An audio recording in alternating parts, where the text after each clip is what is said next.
Salut tout le monde, bienvenue encore une fois à la vie d'un lutteur. À la suite de la prise d'otage au Liban, puis je vous dis hey, merci, les abonnements, ça monte toujours et ça me fait vraiment plaisir, ça me touche beaucoup. Puis si vous n'êtes pas là, mais il n'y en a pas de série. Donc, plus que vous vous abonnez, plus que vous dites à d'autres mondes de s'abonner, plus que vous partagez les vidéos, plus que je peux vous raconter ces anecdotes complètement folles et débiles-là qui se sont pourtant passées pour le vrai dans ma vie. Je vous montre tout de suite la photo des lutteurs. On voit Conan ici, Frankie Kazarian du Bullet Club, moi avec le chandail camouflage, le Fake Diesel en arrière, Sledgehammer Neidhart, qui était mon tag team partner, Makhan Singh de l'Inde, le géant Kurgan et Stevie Ray de Harlem Heat. Et là, vous le savez, les organisateurs qui ont décidé de faire venir la lutte, eux, donnent l'argent à des promoteurs qui font la transition entre l'argent puis les lutteurs, puis de faire venir le talent, de monter la carte, de décider des payes des gars, de négocier tout ça. Et dans ce groupe-là, il y a cette fille-là qui a l'air toute super gentille, bonne businessman, businesswoman qu'on pourrait dire. On la voit ici qui prend en charge. Et moi, gros babyface qui a gagné le tournoi à la fin, grand champion de ce tournoi-là à Beyrouth au Liban.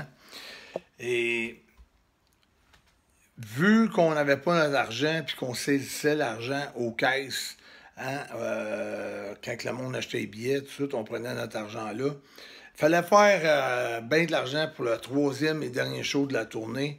Et au deuxième show, moi j'ai parlé à mon tag team partner, j'ai dit qu'est-ce qui serait bon, c'est que toi, même si nous deux on est vilains, c'est que moi, il faut que je tourne babyface d'une certaine façon.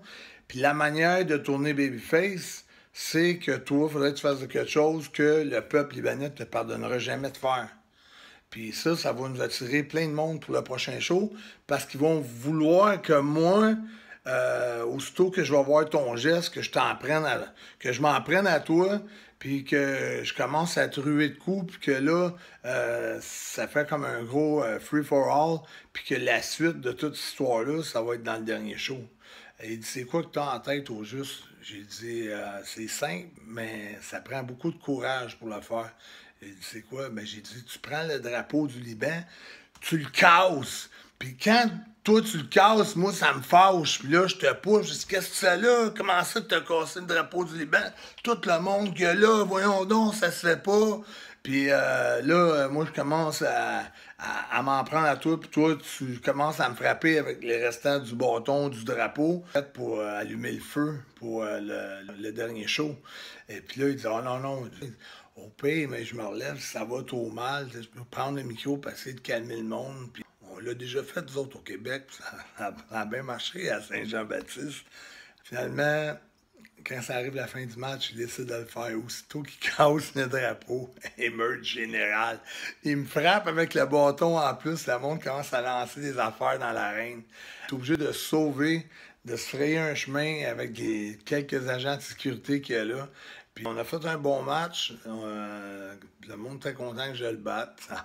Ça a marché. Puis je vais vous expliquer comment qu'au Koweït, la même fille que je vous ai montré était là, mais avec Gangrel, avec Kovac, avec un des Samoans, des Mexicains, Joey Legends de TNA avant, et Sledgehammer qui est encore là. Puis moi, je suis ici. L'original KO, hein, parce que je donnais des knockouts en Angleterre, puis j'étais allé au Koweït avec cette gimmick-là. J'ai reconnu les mêmes promoteurs. Je vais vous expliquer qu'est-ce que j'ai dû faire en territoire hostile, puis comment il a fallu que je convainque un groupe de gars que je savais qu'est-ce qui était pour se passer parce que je l'avais déjà vécu.